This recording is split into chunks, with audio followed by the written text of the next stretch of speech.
You must have heard about word UCC.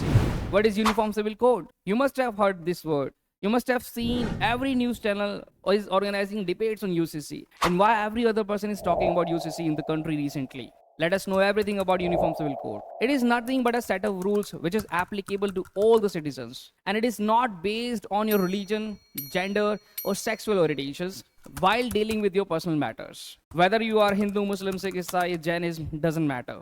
Whether you are a man or woman does not matter. The rules will remain the same for everyone while dealing with their personal matters. What I mean by personal matters? Personal matters stands for when we are dealing with a marriage, we are dealing with divorce, we are dealing with child adoptions, we are dealing with the inheritance. Inheritance. What I mean by inheritance, basically inheritance stands for the property right of women. A woman being a daughter to a father, or women being a wife to a husband. We must have the equal rights for everyone. That is what Uniform Civil Code says. So what is the current scenario in India? The personal laws of various communities, various religious communities are governed by their religious scriptures. Say for example, for Hindu, in India we have a Hindu Marriage Act 1955. For Muslims, we have a Muslim Personal Law 1937.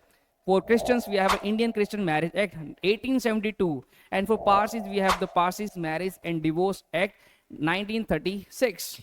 And so on. But the irony is, all these laws vary from one another. Moreover, why nowadays every other person is talking about UCC? Why nowadays every news channel is organizing debates on UCC? Say, for example, if I talk about a Hindu man, if a Hindu man wants to go for the second marriage at the same time, it is illegal and it is a criminal offense.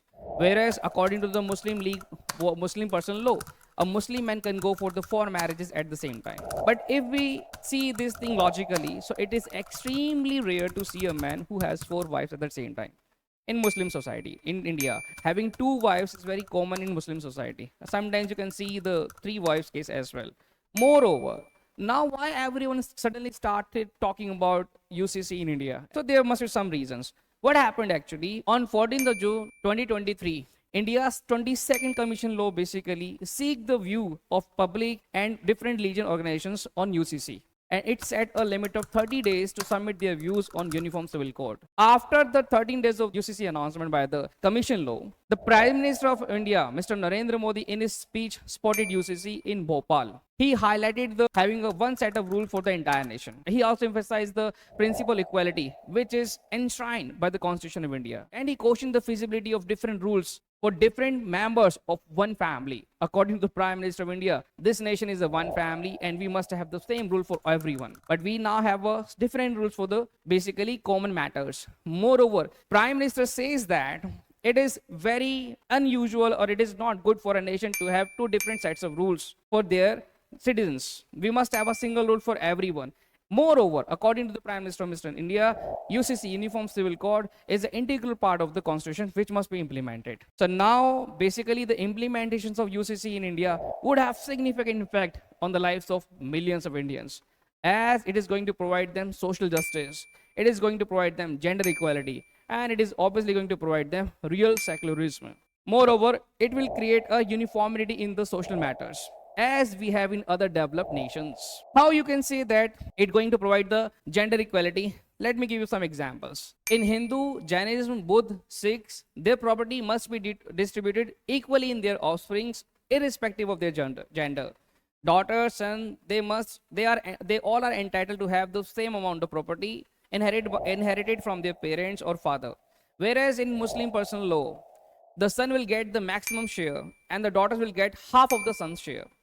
Moreover, in other case, if a Muslim husband dies for some reasons, the wife would get only 1/8 of his property. The rest will be distributed among the kids.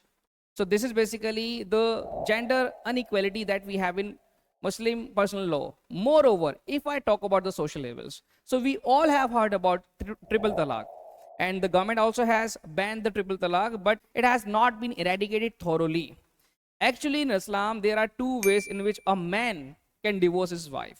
The first is triple talaq, in which a man just has to say talaq, talaq, talaq consecutively to his wife and he can divorce her.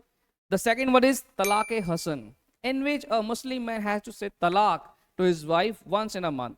And he has to do it consecutively for 3 months. And after that, he can divorce the wife or his wife.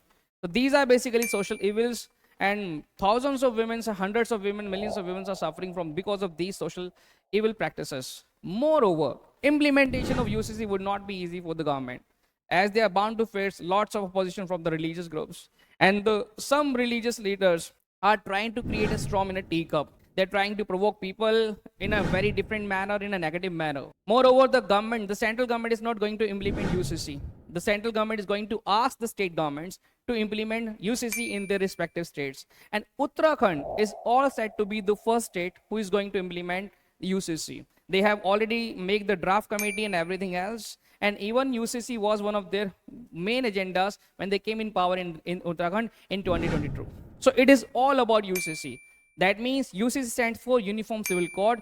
One rule, one law for every national, every citizen. Whether you are Hindu, whether you are Muslim, Sikh, Isai, whether you are men, women, whether you are gay, whether you are Norman, homosexual, or lesbian, the rule remains same for you. You must think by your own thinking or your knowledge. A nation could be a developed nation when the people of the nation start working for the nation. When the people of the nation put the nation at first priority. Not after that, they come for their religion, go for their religion, their family, their personal problems, or their personal advantages or personal benefits. India could be a developed country very soon if we all Indians look forward to the welfare of the society. If we do something well to the society, the state or the city automatically would thrive. In that way, the nation would thrive. So this is the century of India. We Hindu, Muslim, Sikh, Isai, we literally have to understand these things. We must work together. This nation cannot work independently or individually. We have to work everyone. Everyone has to contribute their hard work, their knowledge, their patience, their taxes, and their efforts. So this is all about UCC. Take care, do subscribe the channel, and keep watching and loving us.